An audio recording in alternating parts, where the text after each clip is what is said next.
As coisas não são tão simples, Vilela.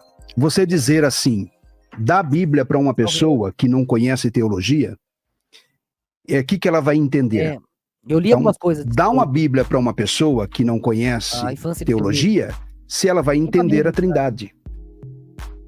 Se ela vai entender a dupla natureza de Jesus. O pessoal da escola aqui entende 100% prova na equação. Então tem um monte de coisa na Bíblia que um novo convertido ou um não crente treinado teologicamente não vai entender. Só entende a primeira camada. A primeira camada, você tem uma impressão da coisa. Por exemplo, você sabe que Jesus é o Salvador, sabe que Jesus vai voltar, sabe que Israel foi levantado como um povo de Deus, vai ter uma grande tribulação, vai ter um reino milenar, mas você não sabe detalhes. Pois é. Então, assim, teologia não se faz por uma leitura amadora das Escrituras. Então, a grande questão é assim, Mateus 24, Jesus está respondendo ao quê? Aí que está o X da questão. Então, quando Jesus menciona a grande tribulação, em Mateus capítulo 24, então o capítulo 24 de Mateus e o capítulo 25 é o chamado sermão profético. Jesus explica os acontecimentos futuros com base numa pergunta dos judeus, que esperavam o reino de Israel, esperavam o Messias. Esse tá entendendo, explicando certo, esse maninho aqui. Para exercer o reinado em Israel. Então, perceba que aí é um contexto que o leigo não vai perceber. É verdade. E aí os discípulos perguntam para Jesus, quando que essas coisas vão acontecer? Porque Jesus tinha acabado de falar que o templo seria destruído. Aí ele falou, quando que essas coisas vão acontecer? Quais os sinais da tua vinda e do fim do mundo? Aí eles jogam para uma questão que na mente judaica já estava profetizada. Porque eles só tinham isso na cabeça, velho. Eles eram de lá, pô. Eles já cresceram ouvindo aquilo. Ou seja, os judeus estão perguntando coisas que os profetas já falaram. Ou seja, está na mente do apóstolo, ali dos apóstolos, dos discípulos, por exemplo, a profecia das 70 semanas. Quando é que as coisas vão acontecer? Como é que isso vai se dar? E aí não dá para ser um leigo lendo a Bíblia. Aí você tem que ser um teólogo. Você tem que juntar texto com contexto. É PDF por enquanto, mas é erro meu. Eu ponho o livro lá e devia pôr livro digital, né? Sei lá. É que é PDF, que o pessoal já sabe lá. Talvez seja vacilo meu, peço desculpa, mas é PDF por enquanto. Contexto imediato, contexto amplo. E aí Jesus começa a fazer uma descrição. O livro para mim é a obra, né? O livro para mim não é o papel, então por isso que eu fico... Então, a partir do versículo 5 até o versículo 14 de Mateus 24, Jesus vai falar desse período da tribulação que é Daniel, o profeta Daniel, o leigo não vai conseguir... Eu achei que esse maninho que ia ser menos ia saber, ele que tá manjando tudo. Olha como é, né, Deus? Não dá pra... voltar pra profecia de Daniel capítulo 9 pra entender Mateus 24, porque ele não tem treino. Eu já vi aquele cara, ele manja também, aquele ali falando. Esse aqui parece bem humildão também, achei que eles iam mandar melhor, e esse aqui tá... O único que tá acertando aqui diante dos nossos estudos, com a nossa humildade, a vontade de Deus que prevalece, mas... Pô, é uma discussão óbvia. Teológico. A óbvia também pode parecer arrogância, prepotência. Só não é óbvia por causa das confusões mundanas, mas a intenção ali é clara. Para isso. Mas é Jesus que vai para Daniel 24. Daniel 24, não, 9, 24. Daniel 9, a partir do verso 20. É pioneira porque eles estão no topo ali, né? São donos do dólar, eles estudam no mundo inteiro, tudo que desenvolve eles vão lá e estão na frente e levam para lá, né? 24, né? Eles são o poder de Cristo. Tira Cristo da história e não tem nada disso. Mesmo assim, são ingratos. Versículo 27 de Daniel. Nações cristãs que dão esse poder para eles. 9, Daniel vai falar sobre o período da grande tribulação. Vai falar sobre o abominável da desolação. Que Jesus mesmo diz assim, como bem disse o profeta Daniel, quando vir... Ah, não, Deus é ruim. Eles não tinham culpa nenhuma e Deus foi lá e destruiu, fez aquela atrocidade lá. Né? Não tava lá a orgia na Alemanha, não. Não tava a mesma putaria que tá agora, a cultura woke de agora, vai estudar. A cultura do woke que você tá vendo agora tava na Alemanha naquela época, na mão deles. De novo, a culpa é de Deus, a culpa é de Satanás? Eles, o assolador. Então Jesus está citando o profeta Daniel. Ou seja, é preciso um contexto amplo para entender Mateus 24. Óbvio que agora a gente sabe a diferença de Talmud e da Torá. Na época eles não sabiam. Por isso que deu essa merda, né? Quer dizer, tentaram explicar, né? Lutero tentou denunciar. Virou uma zona, virou crime, queimaram e não sei o quê, mas tem lá escrito, você procurar, você acha. Agora, o erro deles foi colocar tudo no mesmo balaio, né? Mas não foi a ideia inicial, tanto que eles mandaram um monte de volta pra lá e a ideia era essa, né? É que na guerra ali morreu todo mundo de fome, porra. Não dava pra alimentar nem soldado, você vai alimentar campo de concentração. Mas a ideia lá era trabalhar, juntar dinheiro e ir embora pra Israel. Vários foram, isso é documentado, porra. Se fosse pra eliminar, jogava um monte no mar, não gastava dinheiro nem munição, porra. 4. E aí Jesus vai falar sobre a guarda do sábado. Jesus vai falar, quem estiver... Aí depois os caras começaram a explodir cidade alemã, os alemães ficaram putos, começou uma briga pessoal ali, né? Cada alemão que você matar, eu vou matar um de vocês. E começou aquela zona. Igual eles fazem agora com os palestinos lá. Porra, mas aí tá todo mundo errado. Eu quero defender Deus. Na Judéia, fuja para os montes. Ou seja, Jesus está respondendo para judeus um contexto judaico de uma profecia que se aplica a judeu. Porque Daniel disse que essas 70 semanas estão aplicadas para o povo de Israel. Não é para a igreja. Como é que você enfia a igreja no meio da profecia que não é para a igreja? Então é assim, o leigo não vai encontrar uma passagem bíblica que diga assim, a igreja vai passar pela grande tribulação. Não existe esse texto. Aí alguém pode perguntar, tá, mas não existe um texto falando de trindade, que Deus é um, ao mesmo tempo é três, ou enfim, não há versículos para um monte de coisa. Só que a prova positiva existe? Existe um texto que diz que a igreja vai ser livre da tribulação? Vai, tá aqui, ó. Tem vários. Mas, ó, por exemplo, vos converteis, deixando os ídolos, vos convertestes a Deus para servirdes o Deus vivo e verdadeiro e para guardardes do céu o seu Filho, a quem ele ressuscitou dentre os mortos, Jesus que nos livra da ira vindoura. E se a gente for para o capítulo 5 de 1 Tessalonicenses, eu acabei de ler o capítulo 1, verso 10. E no capítulo 5, verso 9?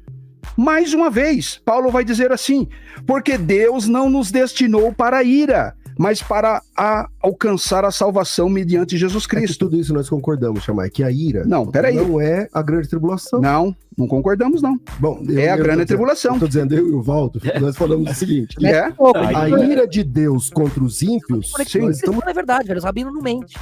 Eles falam até verdade demais, ao ponto de você ficar assustado. Entendeu? A questão é você saber ler e conectar os pontos. Né? A questão é essa. Eles mentem pro povo, né? Pra eles mesmo não, tá tudo anotado lá, você acha. Os livros mesmo, é verdade. Mas a igreja tá... Eles, Cristo morreu pra salvá-los, inclusive. Eles fizeram um grande trabalho de segurar o inferno com esses paradoxos imundos, né? Que quem segurava eram os povos pagãos lá da antiguidade. Livre da ira dos ímpios? Não, calma aí. Eu tô falando que tem promessas bíblicas. Até esses rabinos, se arrependerem e aceitarem Messias, serão salvos, já foram. É o preço deles, Cristo pagou. Mas o orgulho é tanto que eles vão escolher sofrer. Assim seja. Não tem nenhuma promessa ou nenhuma passagem falando que a igreja vai passar pela grande tribulação. Tem várias. Não, tem interpretação. Não, tem texto. Não, interpretação. Mas texto, claro, não existe. Agora, existe texto falando que não vai passar. Quem são os eleitos? Bem, aí... 12 mil de cada tribo, judeus. Esses são os eleitos, os santos, os arrebatados. Se você tá falando do binário, eles não entendem essa separação de Israel e igreja. Eles misturam, não falei que ele mistura? Esse aqui separa, ó. Esse tá entendendo que ele separa Israel e igreja. O quântico e o binário. O povo do céu, o povo da terra. É diferente, pô.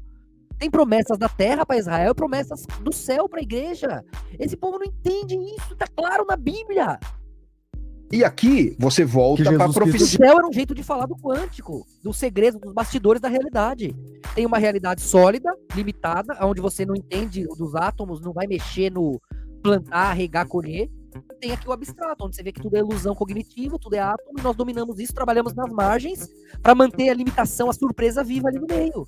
É isso o Dévico e o binário. Hoje dá para entender de uma maneira consciente, de uma maneira lógica e racional, não precisa tanto mais do misticismo, dá para entender se o problema deles era isso. Isso. Dani, eu vou responder para você. Em que parte? É Apocalipse, que lá do Apocalipse, do ok. Mateus 24. Daniel, capítulo Jesus de Cristo número. diz que se não fosse abreviado aqueles dias, nenhuma carne se salvaria, mas por causa dos escolhidos, dos eleitos, então aqueles dias seriam abreviados, né? Então, Mas quem o são trecho esses que você vai ler é eleitos? outro, né? Inegavelmente tem salvos na grande tribulação, não tem como... Quem que é os eleitos? São os eleitos, 12 mil de cada tribo, que comove Deus. Ele não quer que morra lá. São os eleitos, os arrebatados que estão aqui com ele, os separados, né? Os destacados.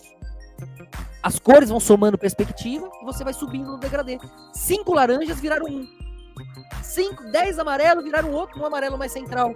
Esse é o arrebatamento. As experiências vão transbordando consciências que ficam pra cá. Mas elas foram feitas daquelas ali.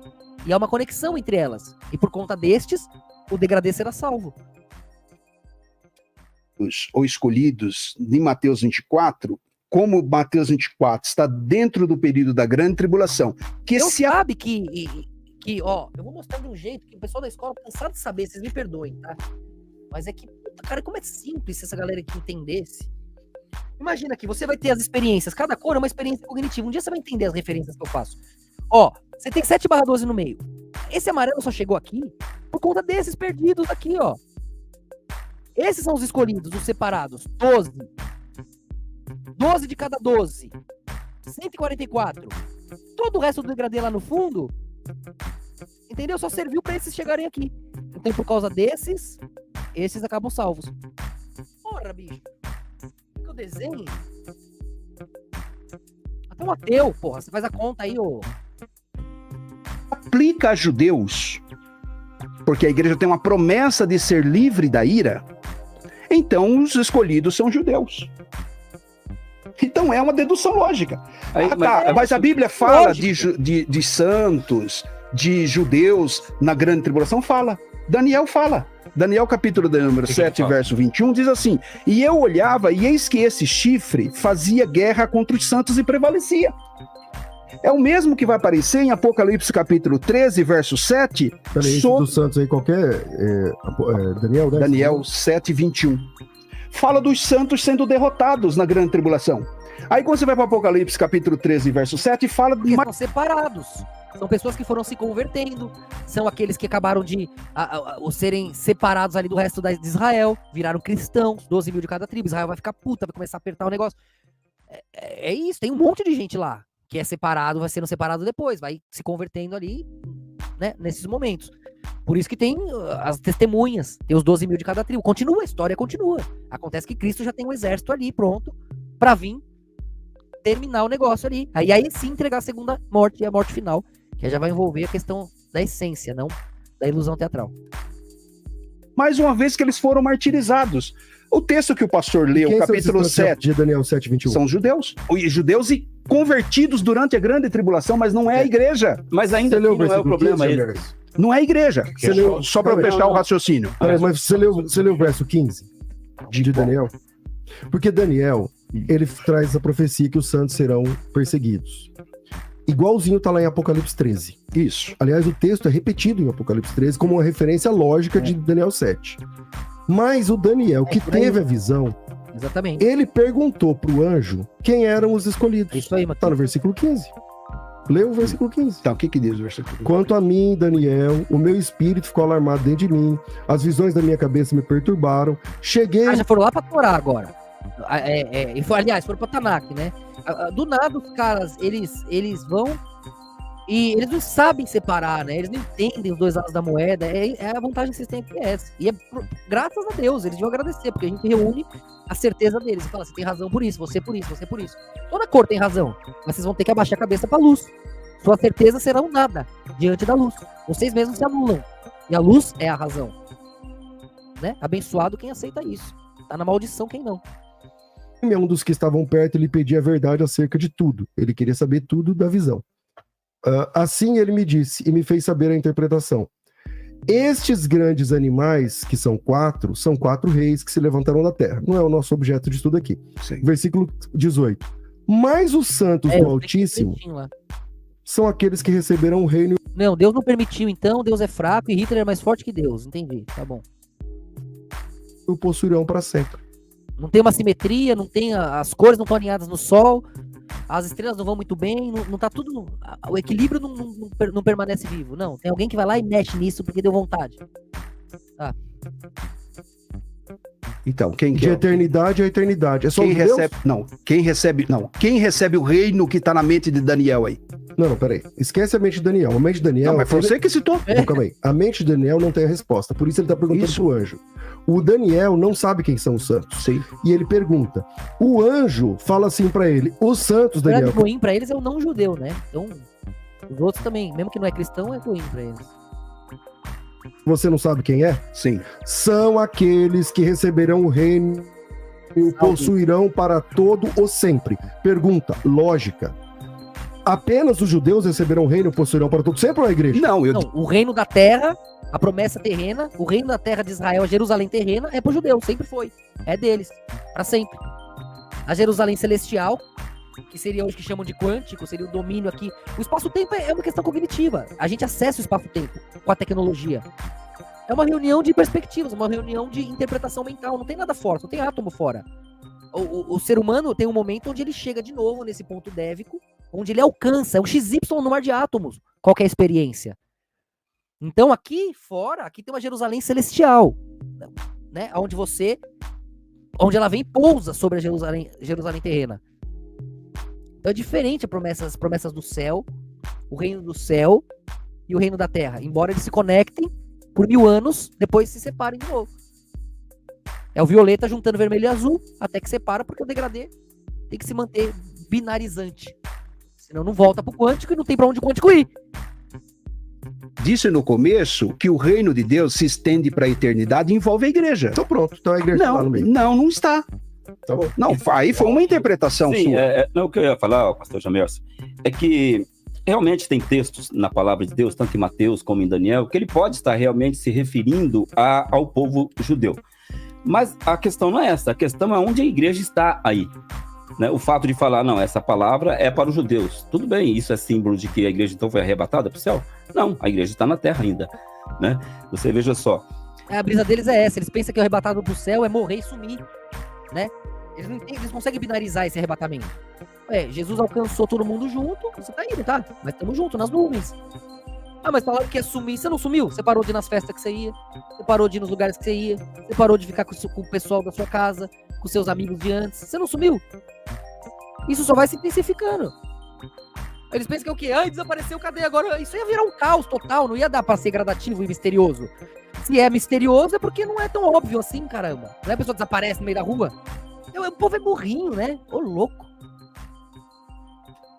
Mateus 24, que o pastor citou, pelo que a gente já entende da visão pré-tribulacional, então o pastor está colocando que seria na segunda fase da vinda de Cristo, não é?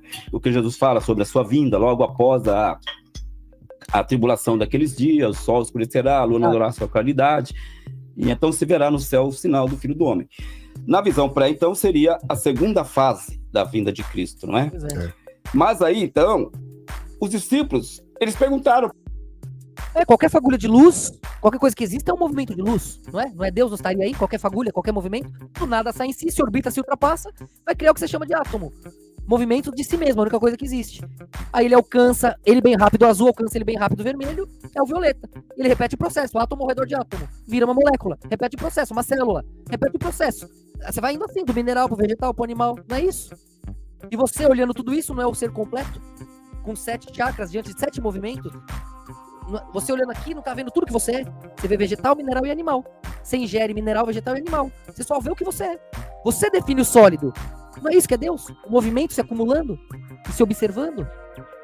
E aí ele sendo quântico, onde ele vai, ele já foi. O absoluto ia travar no nada. Não tem pra onde ir. O que falta pra Deus? A limitação. Ele se orbita, se densifica, até conseguir se limitar. Na sua ignorância. Aí ele vive, ele tem com quem falar. Com a sua estupidez. Não é bonito? Para Jesus, qual é o sinal da tua vinda? Será que Jesus Cristo não diria, então, como um sinal? Olha, vai sumir milhões de pessoas. A igreja vai ser arrebatada. Porque eles estão perguntando quais os sinais. Jesus Cristo falou direto de que quando ele vem, não menciona o arrebatamento, sendo que é um sinal maior do que esse. Ele não cita esse sinal, não é? Então fica muito estranho ele não citar esse sinal. Outra coisa de Mateus 24 é que Exato. Jesus ele fala assim, ai das grávidas e das que amamentarem naqueles dias, não é Quem isso? estiver ouvindo tem que ler. E ele fala isso no contexto da grande tribulação, é claro. E aí fica uma pergunta, uma doutrina, ela nunca pode contrariar a outra. A minha pergunta seria, dentro dessa fala de Jesus Cristo, as crianças não serão arrebatadas? Porque nós, com exceção Toda criança vai ser arrebatada. Quem falou isso? Não vai ter criança nenhuma na tribulação. De onde ele tirou isso? dos presbiterianos, eu creio, calvinistas, nós acreditamos que as crianças, pela sua inocência, serão arrebatadas. Então, Jesus Cristo, quando ele fala, ai das Toda criança vai ser arrebatada. Não vai ficar uma criança na tribulação. Você tá falando, ai das crianças. grávidas e das que amamentarem, já está dizendo que vai ter mulher grávida e vai ter criança na grande. Refutando. Essa é a prova de que vai ter criança que nem todos serão arrebatados. É isso, Vai ter gente que vai ficar pra trás. Como toda criança vai ser arrebatada? Tá claro lá que, coitada de quem estiver ali, de quem ficar. Você mesmo tá se refutando. Não tô entendendo. De tribulação. Então, Mateus 24, ele, de forma Ele alguma, tira dele mesmo, ó. Nós achamos que criança nenhuma vai sofrer a tribulação, viu? Então, baseado no que nós achamos, tirado do nada, como que aqui? Meu Deus, que gente maluca. está falando a respeito de uma segunda etapa da vinda de Cristo. Fala da única vinda de Cristo. A vinda de Cristo é uma só. As crianças, por causa da sua ingenuidade, foi o tempo, viu, meu camarada? E segundo o texto, o pastor disse que não tem nenhum texto que fala claramente que Jesus Cristo ele volta. Que a igreja passa a grande tribulação. Que a igreja passa, sim, está escrito, Mateus 24, no versículo 31, né, se não me engano. Onde ele vai falar exatamente isso. Logo. O caos veio antes dele? O caos é binário, você é limitado e binário. Você está binarizando, a gente também, a gente passou por aí. O caos é uma perspectiva do alívio. Não tem o antes. O vermelho veio antes, olha lá o vermelho primeiro. Tá, mas o azul já estava aqui, ó. O violeta que mandou o vermelho. Não tem antes e depois. O vermelho tá antes, o azul depois. O violeta veio ao mesmo tempo, alfa e ômega. O antes e depois tá dentro do processo binário. Onde Deus busca mergulhar. Porque ele justamente ele tá no absoluto. Então, o caos não veio antes. O caos é interpretado pelo completo. Então, teoricamente veio depois. Mas se eu percebi, o caos já tava lá. O vazio já tava onde a luz brotou. Né? E onde a luz brotou, tem que ter o vazio. E onde o vazio tá, tem que ter luz. Não existe um sem o outro. Então os dois são um, em movimento, se comparando. Ué, olha pro sol. Vai ficar claro ou escuro sua visão? Sai aí e olha pro sol. Após a tribulação daqueles dias. É que na visão pré-tribulacional seria uma segunda fase. Mas esse texto está claro que deixa eu só contribuir com o texto. Apocalipse 7, 9. Eu tenho uma resposta de 9 para a você. 14, ele diz o seguinte, ó. Depois dessas coisas, olhei e eis aqui uma multidão a qual ninguém pode contar, de todas as nações, tribos, povos e línguas, que não são judeus. Aí depois dessas coisas. Aí sim, as nações sobre as quais nós reinaremos. Nós arrebatados, no quântico. É outra coisa. Aí tem as nações ali sobre as quais reinaremos, ao redor de Israel, que é uma nação central, Jerusalém central terrena, a qual nós pousamos para fazer o templo de Deus alcançar o céu. A consciência plena, quântica, a tecnologia absoluta, que para eles é limitada. São uma nação de toda... Porque a Torá exige, porque Deus criou a sua obra para ter limitação. O infinito ele nasceu tendo. Nações, povos, tribos e línguas. Que estavam diante do trono, perante o cordeiro, trajando vestes brancas, palmas nas mãos. Eu não vou ler todo o texto, todo mundo conhece o texto, lá na frente. A gente tá falando depois, né, pô? Estes são os que vieram da grande tribulação e lavaram suas vestes. Se converteram ali quando o bagulho ficou louco. Os arrebatados já estavam arrebatados. Por aqueles que foram salvos por causa dos arrebatados. E daí? Branquearam o sangue do cordeiro. Então, a igreja é a igreja, porque ela branqueou a veste. Tá, mas a igreja inclui o seu reinado sobre as nações. Nós reinaremos juntos sobre as nações. Não é porque você tá lá misturado nas nações, reinando lá, trabalhando, que você não é igreja. E a igreja inclui seu abstrato, os arrebatados e aqueles que foram lavar suas vestes, foram sendo arrebatados por osmose, como contraste do seu eu que foi, e vice-versa. O eu que foi tem o eu que ficou. Tudo, toda luz tem uma sombra. Tudo que acontece tem um contraste. Então ali vai ficar a escolha negativa, o pi negativo vai ficar ali, diante daquele que vai observar do pi positivo. Ainda é ele. O degradê, aquelas cores unidas estão lá embaixo que me trouxeram aqui. Olha o erro deles lá, um dia era eu. Pra que eu viva aquilo ali também tem que se manter pra me trazer até aqui. Eles vão se arrependendo. Não é 12 mil de cada tribo, não se converte, não vai arrebatar os outros, não vai converter os outros? Arrebatar sim, né? Vai converter. O que vai conectar, vai manter eles no reino da terra, mas sob a proteção dentro do reinado milenar de Cristo. Mas você tem o cérebro ali. É o corpo, a igreja é o corpo. Você tem a cabeça, você tem as partes. No sangue do cordeiro é a igreja. Não tem como não ser. Durante aqueles que foram sofrendo ali, eles esquecem das suas testemunhas do Apocalipse? Eles esquecem que vai continuar um trabalho ali dentro? Eles esquecem das 12 tribos se convertendo e convertendo os outros judeus? Eles esquecem que muitos são chamados, poucos escolhidos, a maioria fica lá? Do que eles estão falando, cara? Isso que os caras trabalham de ler a Bíblia. Eu nem isso faço. Então, e eles estão... Porra, isso é óbvio. Quando eu digo nem isso faço, eu conheço a Bíblia. É diferente você conhecer e ficar tentando entender. Ficar tentando decorar, pra ficar repetindo e não entende nada. Porra, a Bíblia é óbvia, tem uma coerência. Tudo que eu tô falando tem uma coerência, se encaixa. O que eles estão falando fica sem nexo. Vindo da onde? Da grande tribulação. É que... Não faz sentido o que eles estão falando quando você une todas essas pontas, que é o que a gente tá fazendo. Ah, não tem um texto onde tem igreja no meio da grande tribulação. Tá aqui, Apocalipse capítulo 7, versículo 9 até o 14. Nossa, só porque lavou o sangue nas vestes da igreja, nas vestes do cordeiro é a igreja, caramba. É o contrário. Por causa daquele que você negou, que morreu lá, né? Você tá aqui, eles vão se converter e vão falar, caramba, o nosso Messias morreu por nós. Vão se arrepender e vão... Já expliquei isso no começo da live. Quem chegou agora, eu volto. Mas, pô, o cara deu o mesmo argumento, sem noção.